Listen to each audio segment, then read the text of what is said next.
Greetings viewers, Eric the Car Guy here, also known as ETCG1 on this here channel. Hey, on ETCG1 we talk about stuff. It's not repair videos. I have another channel called Eric the Car Guy if you're looking for repair videos, but if you want to stick around for the discussion, hey, feel free to do so. If you're looking for repair videos, I'll post a link in the description to Eric the Car Guy channel so you can check those out there, or you can head over to ericthecarguy.com. We'll talk more about that at the end of the video. Some time ago I was asked about the origins of my Elvis clock. It seems to be something people are very attracted to, very drawn to in my videos, and there are several comments. Even people that have attended the meetup have come and stated how much the Elvis clock gives them happiness. The Elvis clock also gives me happiness. So today I thought I would do a video about the origins of how I obtained the famous Elvis clock. Before I was an auto mechanic and living in Pittsburgh, at the time I was actually going to art school. I needed to do what I could to buy food and pay rent. So for an occupation at that time, I did something rather unorthodox. Not so much for somebody who is a long-haired degenerate such as myself who had classes most days, but that's what I was doing. And one of the things that I did was I sold door-to-door framed artwork, framed prints of artwork. So these were prints of, like, say, Picasso's and Ansel Adams photographs and stuff like that. I don't know if I can post that stuff here without getting in trouble, but you get the gist. You can Google who those people are. They're somewhat famous artists. Well, I drove around in my little '84 Civic, and well, initially what we did was we met at a central location at the beginning of the day, and they had this little pep talk kind of thing. It was one of those pyramid kind of high pressure sales kind of things where they drew in young people such as myself, impressionable young people such as myself, and said, hey, you know, you can make as much money as you want if you go out. All you need to do is make more sales.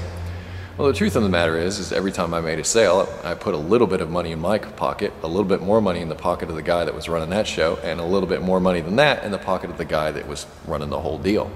Living on a yacht someplace out in the Pacific, I think he was. Aside from all that, this is what we did. We showed up at the place in the morning, loaded up our cars with as much artwork as we could stand, picking out the pieces that we thought might sell, go to a certain part of town, get out of the vehicle, grab a couple of these pieces of framed artwork, walk into every single local business we possibly could, and give the spiel. Hey, I'm Eric. We just finished up some work next door.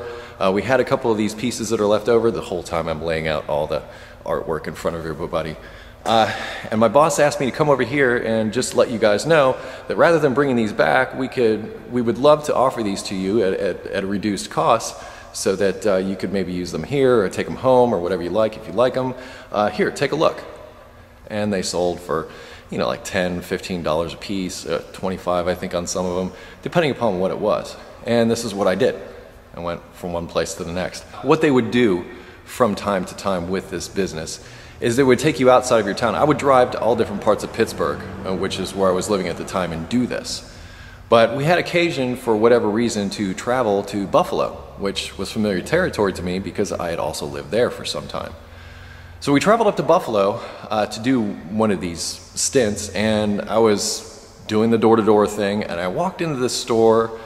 It was like, and I got to see, I could tell you a bunch of stories just about some of the places that I walked into, and it was odd, sometimes a little uncomfortable. But this place was one of those odd little quirky kind of places. And they had Elvis on the wall, right next to Marilyn Monroe, by the way, with her skirt blown up kind of thing, and also with the same swiveling hip kind of thing. But I was immediately drawn to that Elvis clock when I saw it on the wall. I was like, I have to have that before I even started my sales pitch. Guy behind the counter obviously was wise to the fact that I was soliciting, you know, this work that was there. And then when I got through with my sales pitch and everything like that, I inquired about the Elvis clock on the wall. I said, hey, what's the deal with that? Well, I sell them for, I think it was like $30 or something like that. This was back in the 90s. Can't remember exactly when, but it was early 90s when I lived in Pittsburgh. You know, he said, that's what they're for sale for. Well, honestly, I didn't have any money. I didn't have any money. So I said, hey, I'll tell you what. I will trade you this Picasso for that Elvis. And he looked at it, and I was going to have to pay for the picture out of pocket, but they could take it out of my paycheck and everything would be square. But I had to have this stinking Elvis clock. Dude went for it. He said, okay, fine, give me the Picasso and I'll give you the Elvis. So ever since then, I've had this Elvis clock. It has fallen a couple of times. It's been broken a few times. It doesn't often tell the correct time. I've had to go back through and glue it back together, but my love for the Elvis clock runs deep, and as a result, it hangs here today, and we're doing a nice little video tribute about it. But that is the story of the Elvis clock. I traded it for a Picasso. I like to say that. I traded a Picasso for my Elvis clock. Anyway, if you have automotive questions, please head over to ericthecarguy.com.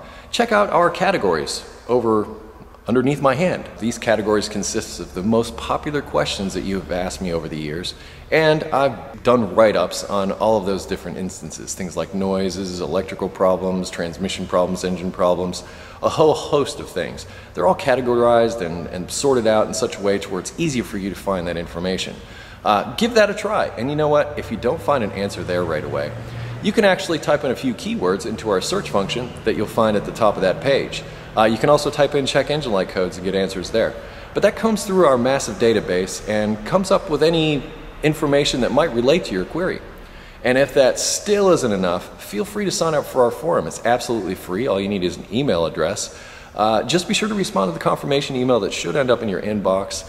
If you don't see that, check your spam folder, bulk folder, what have you, because if you don't click the activation link in that email, you won't be able to complete your registration and log into the site. Aside from that, you can connect with me socially via Google+, Facebook, and Twitter, and I close my videos with be safe, have fun, and of course, stay dirty. I'll see you next time.